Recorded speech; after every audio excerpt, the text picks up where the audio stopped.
Hi, Gayle. Hi. I'm John from Recovery for Life, and Gayle, you're from Tyne Models. Yes, that's correct. That's great. And this morning we're getting together just to have a focus on a huge issue that's affecting all parts of the country, but particularly the northeast, and that's around suicide and the impact suicide has. Now, it's unfortunately the northeast has a number of firsts where they have the highest suicide rate in the country. We also have the highest use of prescription medications, opiates and things like this. And we also have the highest level of alcohol-related hospital admissions. Many of these times, these sort of issues get tied up. Now, part of the process or the purpose of these sort of conversations, this is the first of many, is to highlight a specific issue. And we're really grateful for you to share your story with us around what happened to you and to your family. Yes, thank you, John. No, it's nice to be here and talk to yourself, and hopefully this will connect with somebody out there. My story, my husband, 13 years coming up May, took his own life, committed suicide after battling an illness, mental health, severe depression. At the time when he took his own life, he left 6 children, 19, 18, 11, 10, 9 and a 5-year-old. And I just turned 36, he was just turned 46. And since then, it's 13 years. And I'm talking to you now, and I feel as if I'm a lot stronger, but it still has a huge impact on me, as I'm sitting here now. No, I'm not saying a huge impact on me, my family, and even the effect of friends and people he knew. And more so at the moment, my concern is the children. Even though that now 13 years on, they're young adults, it still has an effect. And just want to make, if I can help somebody who's either supporting or who's going through a mental health illness, who was struggling in whatever way, and just reach out to them and open their eyes, and try and prevent people from taking their own life, or to help people who have had those thoughts, or anybody that's even struggling to go and seek help or to talk to somebody, so they're aware of the impact that it can have on not just them, but all them, the ones that love them, and people are connected. And everyone around them. Yes. Yeah. So, Gayle, just to start with, could you tell us a bit, what was Neil like? Very strong, very funny, very motivated. He's a good businessman, very successful businessman. Loved his children, loved his life, a bit of humour in him. Loved his fitness. He was a boxer, used to weight train, used to do a lot of running. Always planning, always thinking, always organised, very organised. As he would organise for the week ahead, his food and his clothes and everything. So we hit a nice balance. I met him when I was 17, and I was with him for a long time. And we were best friends. We did everything together. Yeah.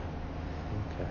And what led up to his illness? How did that? When did you first start noticing that? I think we stopped the business in the summer. It was getting quiet. We decided to stop the business and go into. He always loved children and always wanted to help. And we decided to go into fostering. So we did the fostering training. This was something that he was very passionate about, and I was there supporting him. Went through different training levels. Well, you have to. It's a long process. And then obviously you have to wait for a placement. And during that time, financially, obviously we were not working. Things got a little bit tight, but he started working. I think maybe not being in control, being like his own boss, not maybe things not in his control, going his own way. So how did you first, if you go back to that time when you first asked for help, so where did you go? I went to my local GP. Right, and how did that work?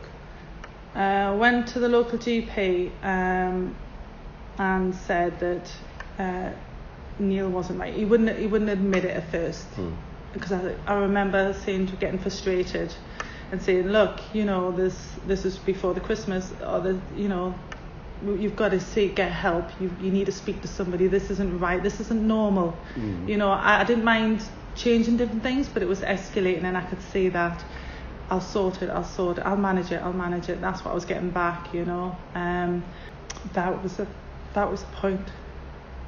Then they called the crisis team, and then they were there, and it was like a relief because somebody was taking action.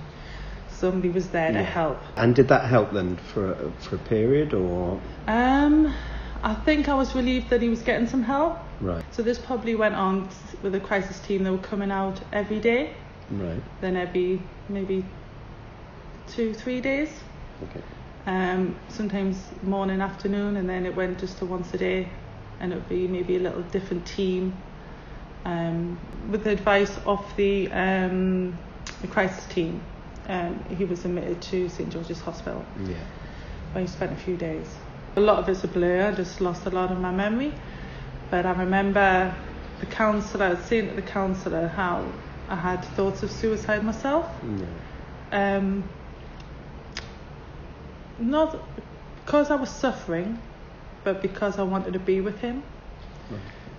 And I was in pain, but at the same time, I know they'd left me with the children, but I was still battling that myself. When you really upset, but she says, when you feel like that, be with somebody. Yeah.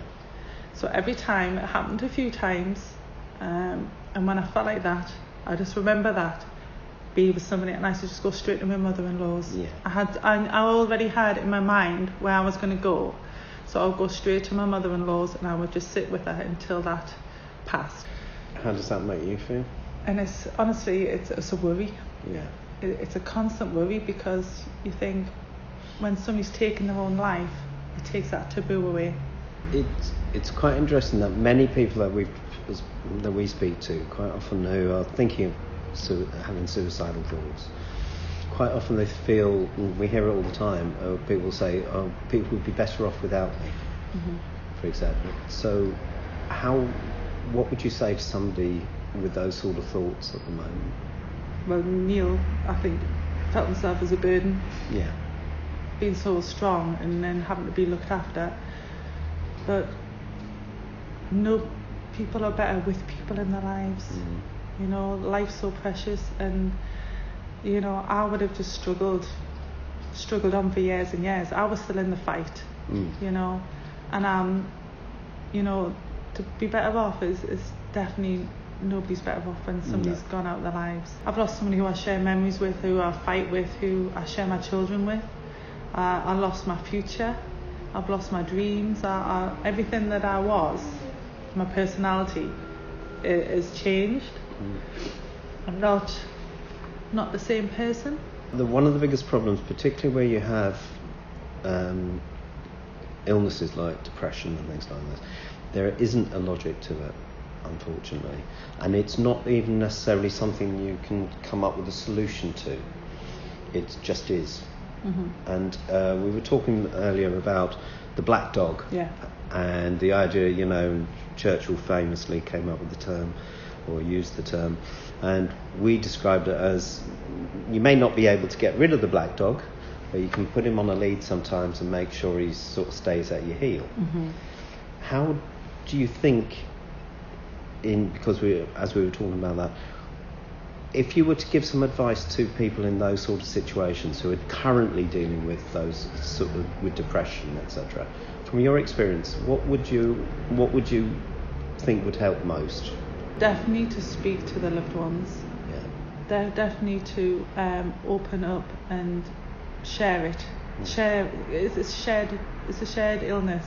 It's not one person might be suffering, but there's loved ones there who want to share it want to take some of the burden or to sort of support them. I know that people can control it. You know, it takes a lot of courage. And I love the black dog story. You know, yes, it's about changing your life and adapting and looking for the signs. And anybody who's maybe feeling a little bit vulnerable or sees them trigger signs that things aren't quite right with them and they're feeling a bit down or they're struggling in areas of their life and it's getting maybe a bit overwhelming, is to, if they can, talk about it or maybe get help. And if they try one avenue and it's not working, try another avenue. If one friend isn't understanding, try another, or talk to a stranger. But you know, there's always somebody somewhere, you know, that is going to reach out, you know. But life's so important. Life's so precious. And you know, if you take that away, it's not just having an effect on everybody else, but you can't give it back. And people do get tired and they do get confused, and they do get overwhelmed. And if we can just have like the strength or find the support in the people around us, to carry us through those few days or weeks or however long it takes, and it will get a bit brighter. So Gayle, you made a very powerful statement just a minute ago, where you said that depression isn't an isolated illness. It's a shared illness across for the individual, but all the family and circle of friends around them. So what do you think, if you're looking back on your experience, the main source of advice we would always give is you speak to your GP first. But quite often people, and this isn't a criticism of the health systems or anything like this, quite often people don't get the help that they need at the right time. True. Yeah.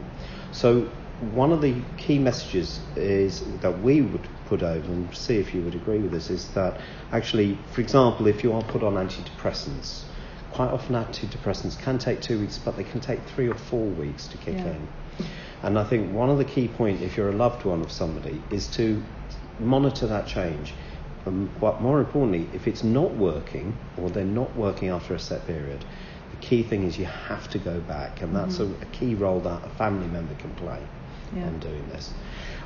What other sort of sources of support did you find helpful after after Neil had been diagnosed with the depression? Did you find anything helpful? When it hits your family or you personally for the first time, and it's something new, you don't understand it. You need to get as much information as possible. 13 years ago, I wasn't really on the computer. A housewife with children. These days, you know, we're lucky that we've got the internet and other means, and it's more spoken about and accessible. But I would say, I mean, I went to the chemist, the pharmacist, and bought books. There was books on depression, and actually explained a bit about the medications. So I was reading up on the medications he was getting prescribed. I was understanding about how long it took and trying to explain to him as well, because obviously when you're not well, mentally you can't focus. So I was trying to learn as much as I can to relate to him, to give him the support and encouragement, and obviously speaking to the crisis team and doctors. I think one of the real positives, that there's been a positive shift in the past 5-10 years really, there's a much greater awareness of mental health issues now, and particularly around depression, where people are more ready to speak about it, and there's lots of programs and campaigns in the workplace and in schools and all sorts. But even so, I think quite often there's undoubtedly there's a shortage of resource for services going on into public services, for example. So one of the things it's really important to do is to try and, for family members, to do as much self-care as possible as well, and to work with the individual to see what they can do, because everybody's depression is different, everybody's pain is different. And there isn't a set response to all of these issues coming through. Yeah. But the other thing would, moving on to the time after Neil had passed, you mentioned to me that you had some support. You went to a survivors. Yeah, survivors of suicide, Right. and it was a small group, and they go into different parts, different towns, and meet up in somebody's home. Yeah. All volunteers just get together and have a chat. And I went with actually my stepchildren's mother. Right. She came with me. Obviously sharing that connection there and the loss. And I met a few people there. Some terrible stories, but there was one thing that I had wished, looking back, that I wish I had more information and support, or not so much support, but given more information so I could support my husband. Got you. In a way that I feel that I can carry on and think, well, I understood what I had to do and I did my best. Do you think you could, because you were with him 24 hours a day, yeah. you did your very best, do you blame yourself in any way? I wish I could have been stronger. Right. If I had the information, Yeah. I always feel as if that little bit more information may have helped. It may not have. No. But I was trying my best, and I think I should have had. If I had known that when he's getting better, he's more vulnerable, Yeah. I would have been more on my guard. Yeah. I know I was tired, but I was still fighting. Yeah. Because of course you don't have anything to blame yourself for on this, and it might not have changed the situation No? at all. But I think the point around information and guidance, and this is why this video is so important and why we appreciate it so much, because sometimes people don't know where this, and part of this campaign Yeah. that we're doing with Tyne T's models is to try and make more recognition for these sorts of things. You know, so that's we thank you really very, very much for this. Thank you. Thank you.